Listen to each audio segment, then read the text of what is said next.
Hello दोस्तों, आप सभी का स्वागत है आपके अपने चैनल मैथ्स मैग्रेट एनके पे। और दोस्तों आज इस वीडियो में कोण यानी कि शंकु से रिलेटेड जितना भी क्वेश्चन आपके मन में घूम रहा है इस वीडियो को देखने के बाद ख़त्म हो जाएगा। और जितना भी फार्मूला शंकु का होता है ना, सारा का सारा आपको याद हो जाएगा। तो दो वीडियो हम आपके लिए लेकर के आएंगे शंकु का। एक में शंकु के छीनक भाग यानी कि फर्स्ट टर्म ऑफ कोण, और ये जो पहला वीडियो इसमें हम कोण के बारे में आपको अच्छे से बताएंगे। और तीसरा वीडियो में जितना भी रिसेंट क्वेश्चन पूछा गया है CGL, CHSL, MTS, CPO, जितने भी कॉम्पिटेटिव एग्जाम में क्वेश्चन पूछे गए हैं वो सारा का सारा हम लोग कवर करेंगे। तो 3 वीडियो होगा जिससे आप शंकु से रिलेटेड जितना भी प्रश्न होगा ना आपके मन में वो सारा का सारा दूर हो जाएगा और आप बहुत ही अच्छे से शंकु के बारे में जान लेंगे। तो सबसे पहले जानते हैं कि शंकु होता क्या है। तो जैसे हम लोग आइसक्रीम खाते हैं ना, वो जो है शंकु के आकार का होता है। और जैसे बर्थडे पार्टी जो बनता है ना, उसमें देखिएगा तो एक टोपी जो बच्चा जिसका बर्थडे है ना उसको पहनाया जाता है, बर्थडे का जो टोपी होता है वो भी एक शंकु के आकार का होता है। तो पहले जानेंगे कि शंकु, पहले एक फिगर बनाते हैं फिर बताते हैं शंकु में क्या क्या हो सकता है। तो देखिए एक फिगर बनाते हैं, एक टोपी का ही फिगर बनाते हैं और उस टोपी के फिगर को ही हम लोग क्या बोलेंगे, शंकु बोलेंगे।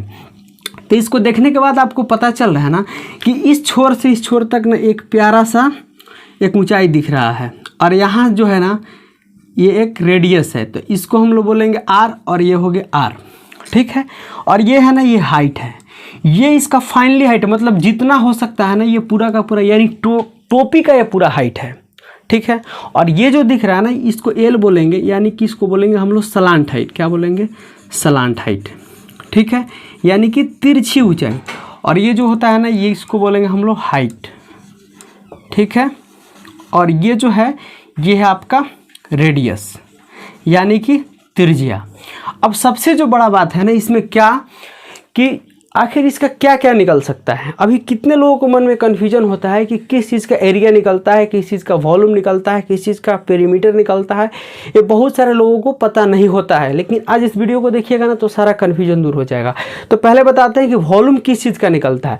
देखिए वॉल्यूम और एरिया में ना बहुत ही अंतर होता है। वॉल्यूम कभी भी 3D फिगर निकलता है। 3D फिगर कहने का मतलब कि जैसे 2D फिगर जो होता है ना एक सरफेस टाइप का फिगर हो गया। जैसे हम एक बात करते हैं, ये एक क्या है, ट्रायंगल है, ये 2D फिगर है, ठीक है।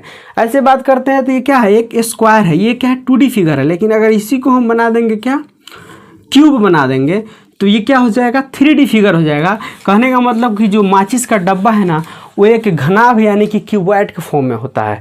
उसमें कुछ ना कुछ माचिस का तिल्ली तो आता है ना, तो जितना जो तिल्ली आटा है ना वही उसका वॉल्यूम हो गया। तो वो तो हम लोग अगले किसी वीडियो में देख लेंगे। लेकिन पहले हम बात करते हैं कोण के बारे में। यानी जब अगर टोपी जो आप पहनते हैं बर्थडे वाला उसको अगर उलट दिया जाए तो आराम से उसमें कुछ ना कुछ पॉपकॉर्न आ जाएगा, यानी कुछ खाने के लिए उसमें चीज़ आ सकता है। तो जितना चीज़ वो आ सकता है ना वही उस टोपी का आयतन हो गया। और उस टोपी को रखेंगे मतलब नीचे, और जितना वो ज़मीन को कवर कर लिया ना वो क्या हो गया, उसका बेस एरिया हो गया। और जितना ये मुड़ा हुआ भाग है ना उसको हम लोग क्या बोलेंगे, कर्व सरफेस एरिया यानी कि शंकु का वक्र पृष्ठीय क्षेत्रफल, ठीक है। तो चलिए एक एक करके सारा फार्मूला आपको याद करवाते हैं चुटकियों में, और कैसे फार्मूला बनता है ना आपको समझ में आ जाएगा। तो सबसे पहले बात करते हैं वॉल्यूम ऑफ कोण। वॉल्यूम ऑफ कोण कहने का मतलब हो गया शंकु का आयतन, ठीक है। तो शंकु का आयतन, तो सबसे पहले अगर आप पॉपकॉर्न रखते हैं इस शंकु में, मान लीजिए कि इसमें कुछ आप रख रहे हैं, तो ये पूरा का पूरा बेस कवर होगा। उसके बाद इसमें जितना है ना सारा का सारा कवर होगा। तो कवर होने का मतलब कि जो बेस है ना तो उस बेस का एरिया क्या होता है, यानी बेस में क्या है, सर्कल है, तो सर्कल का एरिया होता है πr²। और ये पूरा का पूरा कवर होगा यानी हाइट तक कवर होगा तब πr²h। लेकिन आप एक चीज़ मिलाइए कि ये बेस जो है ना धीरे धीरे छोटा होते जा रहा है।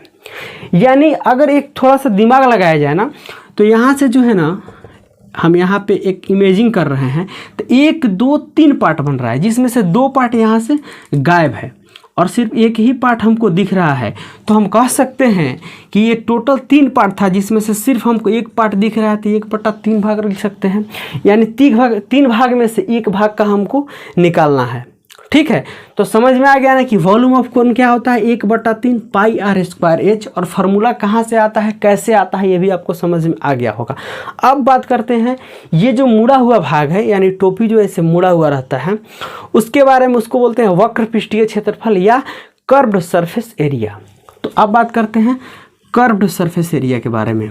कर्व्ड सरफेस एरिया, अब देखिए जो कर्व्ड सरफेस एरिया होता है, तो जब कभी भी आप जहाँ भी सर्कल आ जाए ना, सर्कल जहाँ भी आ जाए, तो सर्कल का एक सबसे बड़ा खास बात क्या है ना कि उसका एरिया हो, उसका सरकमफ्रेंस हो यानी कि परिधि, तो बिना पाई का नहीं निकलेगा, क्योंकि पाई पे ही उसका मान टिका हुआ रहता है।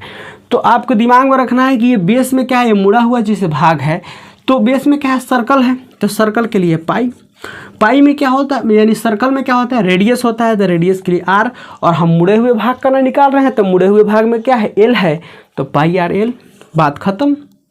अब बात करते हैं total surface area. Total surface area, तो टोटल सरफेस एरिया को क्या कह सकते हैं, एक तो मुड़ा हुआ भाग हो गया और एक जो बेस में जो एरिया होगा, इस दोनों को मिलाएंगे तो टोटल सरफेस एरिया होगा।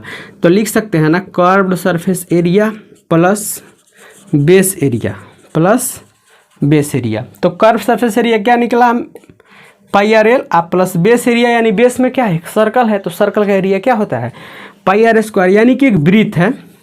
तो यहाँ से हम पाई और कॉमन ले लेंगे, तो बच गया एल प्लस आर।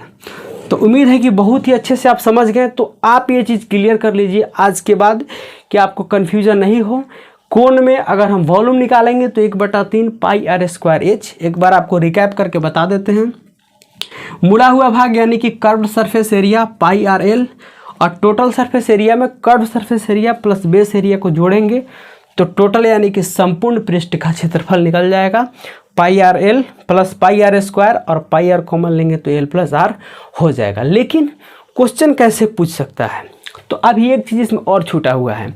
अगर हम इस पार्ट को थोड़ा सा निकाल के यहाँ लिखते हैं, यानी ऐसे हम अगर निकाल लें यहाँ से इसको हम निकाल लिए यहाँ से, तो ध्यान दीजिए ये आर था, ये एच था और ये एल था। तो पाइथागोरस थ्योरम यही कहता है कि ये तो सबसे पहले एक समकोण त्रिभुज है। अभी इसको अच्छे से थोड़ा सा समझिए। समकोण त्रिभुज क्यों कहेंगे, क्योंकि यहाँ पे 90 डिग्री का एंगल बनता है, और समकोण त्रिभुज जहाँ 90 डिग्री का एंगल बन गया वहाँ समकोण त्रिभुज होगा ही होगा, कोई दुनिया का ताकत उसको रोक नहीं सकता है। अब देखिए अगर हम इसको समकोण त्रिभुज की भाषा में बोलेंगे ना, तो इसको हम लोग बोलेंगे कर्ण, यानी कि हाइपोटेनस। ठीक है, हाइपोटेनस। अब इस नहीं कि ई वाला एज को मिला लीजिएगा, तो ये हाइट ये अलग चीज़ है। समझाने के लिए हम बता रहे हैं जो इसका बेस है ना उसके आधार पे। अच्छा, बी मतलब होता है बेस यानी कि आधार। ठीक है, आधार, और ये हो जाएगा ना आपका लंब। ठीक है, ये समकोण त्रिभुज के अकॉर्डिंग होता है। तो हम लोगों को समकोण त्रिभुज के अकॉर्डिंग नहीं देखना है, हम लोगों को देखना है शंकु के अकॉर्डिंग। ठीक है, यानी शंकु के आधार पे हमें देखना है। तो जब हम जैसे देखिए यहाँ पे रेडियस दिया हो और हाइट दिया हो, अब मेरे पास एल नहीं हो, तो पाइथागोरस थ्योरम कहता है कि एल स्क्वायर बराबर आर स्क्वायर आप प्लस एच स्क्वायर। तो एल बराबर क्या हो जाएगा, रूट अंडर आर स्क्वायर आप प्लस एच स्क्वायर। समझ गए ना। अगर हम बात करते हैं किसका, तो एच का बात करते हैं, तो एच स्क्वायर बराबर क्या हो जाएगा, इधर एच स्क्वायर को रोक लिए तो उधर क्या हो जाएगा, L square minus R square. ठीक है, तो एच बराबर क्या हो जाएगा आपका, एच बराबर क्या हो जाएगा, root under L square minus R square. ठीक है, तो एच यानी हाइट, शंकु का अगर हाइट निकालना हो, रेडियस और सलांट हाइट दिया हो तब आप ऐसे निकालेंगे। फिर अगर हम यहाँ पे एच निकालना, अगर हमें निकालना हो, अगर एल और एच दिया हो, हमें आर निकालना हो, तो क्या करेंगे, आर स्क्वायर इधर रोक लेंगे और उधर भेज देंगे, तो L square minus H square, तो आर बराबर क्या हो जाएगा, root under L square minus H square. तो उम्मीद है कि बहुत ही अच्छे से आप ये पूरा का पूरा जो थ्योरी था ना उसको आप समझ गए। तो पहले इसको आप लिखिए और फिर हम आपको एक आध दो क्वेश्चन जो है ना एग्जाम्पल के तौर पे समझाते हैं, और जिससे आपका ना प्रैक्टिस हो जाएगा और पूरा का पूरा फार्मूला याद हो जाएगा। तो पहले इसको लिख लीजिए। ठीक है, अब आइए एग्जाम्पल के तौर पे ना पूरा का पूरा कॉन्सेप्ट को अच्छे से सीखते हैं। तो एग्जाम्पल में मान लीजिए कि एक शंकु दिया हुआ है। ठीक है, और ये शंकु जो है इसका जो रेडियस है यानी कि इसका जो त्रिज्या है वो दिया हुआ है कितना, 3 सेंटीमीटर। ठीक है, और इसका जो हाइट है वो हाइट दिया हुआ है कितना, 4 सेंटीमीटर। ठीक है, और आपसे पूछ रहा है पहला क्वेश्चन कर्व सरफेस एरिया क्या होगा, दूसरा क्वेश्चन पूछ रहा है टोटल सरफेस एरिया क्या होगा, और तीसरा आपसे पूछ रहा है वॉल्यूम क्या होगा। ठीक है, सी ए से मतलब curve surface area, T A से मतलब टोटल सरफेस एरिया, और ये वॉल्यूम यानी कि आयतन। तो आप कैसे निकालेंगे, तो सबसे पहले यहाँ पे दिमाग लगाइए कि आपके पास यहाँ रेडियस दिया हुआ है यानी कि ये 3 है, ठीक है, और हाइट जो दिया हुआ है ये 4 है, लेकिन एक चीज़ ध्यान दिए आपके पास सलांट हाइट नहीं है। तो सलांट हाइट नहीं रहेगा तो आप कर्व सरफेस एरिया नहीं निकालिएगा, यानी कि इसका मुड़ा हुआ भाग नहीं निकालिएगा। तो आपको एल चाहिए, तो एल इक्वल टू क्या हम बताएं आपको, √r² प्लस एच स्क्वायर। तो r के जगह पे क्या है, r के जगह पे 3 है तो 3 का स्क्वायर प्लस h के जगह पे क्या है, तो 4 का स्क्वायर। तो हो गया 3 का स्क्वायर 9 प्लस 4 का स्क्वायर 16, यानी √25 इक्वल टू कितना हो गया, 5 हो गया। यानी एल इक्वल टू मेरा आ गया 5। तो अब तो काम बन जाएगा। तो सबसे पहले बात करते हैं कर्व सरफेस एरिया का। तो पहले निकालते हैं कर्व सरफेस एरिया। तो हम आपको फार्मूला सिखाए हैं ना कर्व सरफेस एरिया का, पाई आर एल। तो पाई का वैल्यू होता है 22/7, और आर के जगह पे क्या है 3, और एल के जगह पे क्या है 5। सुनिए, अभी लिखिएगा नहीं, पहले इसको समझ लीजिए। 22 3 66 में 5 से गुना करेंगे तो 5 छक 30 का 0 हाथ में 3, 5 छक 30 3 33, यानी 330/7 सेंटीमीटर स्क्वायर। ये तो कर्व सरफेस एरिया निकल गया। अब हमें निकालना है टोटल सरफेस एरिया। तो अब बात करते हैं TSA यानी कि टोटल सरफेस एरिया। तो टोटल सरफेस एरिया हम बताए हैं curve surface area, CSA plus base area. क्या बताया है, प्लस बेस एरिया। तो जो कर्व सरफेस एरिया है वो क्या है 330/7, और बेस एरिया निकालने के लिए बेस में क्या है, बेस में है आपका सर्कल। तो सर्कल का एरिया क्या होता है पाई आर स्क्वायर। ये तो हम तोड़ के बताए हैं ना, आप डायरेक्ट निकाल सकते हैं pi r into l plus r. ठीक है, लेकिन हम थोड़ा सा समझाने के लिए बना दिए हैं ताकि आप अच्छे से समझ जाइए। तो पाई आर स्क्वायर, तो पाई का वैल्यू 22/7, और आर के जगह पे क्या है 3। ठीक है, तो 3 का स्क्वायर 3 इंटू 3 हो गया। ठीक है, अब इसका निकालेंगे एलसीएम और फटाफट क्या कर देंगे, सॉल्व कर देंगे। तो हो गया आपका 330/7 प्लस 9 दूना 18 का 8 हाथ में 1, 9 दूना 18 1 19, 198/7, 7 होगा, बटा में 7 है, यहाँ हो गया 7। तो हो गया 330 और 198, दोनों को जोड़ेंगे तो 4, यानी हो गया 500, 8 हो गया, 9 3 528 हो गया। ठीक है, तो 528/7 सेंटीमीटर स्क्वायर, ये हो गया आपका टोटल सरफेस एरिया। यहाँ हम आपको तोड़ के बताए हैं कि curve surface area plus base area. आप डायरेक्ट इसका फार्मूला भी लगा सकते हैं, जो फार्मूला होता है pi r into l plus r. ठीक है, इस पे आप पाई का वैल्यू एल और आर का वैल्यू रख करके आप खुद भी चेक कर सकते हैं, बहुत ही अच्छे से आपका बन जाएगा। और तीसरा जो प्रश्न है ना वो है वॉल्यूम यानी कि आयतन, वॉल्यूम यानी कि आयतन। तो आयतन का हम आपको फार्मूला लिखाए हैं 1/3 पाई आर स्क्वायर एच। ठीक है, तो इसको हम मिटा देते हैं चूँकि इसका ज़रूरत नहीं है, एल तो लिखा हुआ है ना। तो चलिए इसको हम मिटा देते हैं। अब आइए 1/3 इंटू 22/7 गुना आर की जगह पे क्या है 3 है, 3 गुना 3 होगा क्योंकि आर स्क्वायर, और एच की जगह पे क्या है 4 है। तो कहीं से कुछ कटने वाला नहीं है तो सीधा कर दीजिए गुना। तो 3 3 9 चौका 36 गुना 22, 22 गुना 36। ठीक है, हाँ कटने वाला तो एक दिख ही रहा है, चलिए नीचे उसको काट लेंगे, कोई बात नहीं। 3 से इसको काटेंगे तो 12 3 36। तो चलिए 12 दूना 24 का 4 हाथ में 2, 12 दूना 24 2 26/7, यानी कि 264/7 हमारा आंसर निकल गया।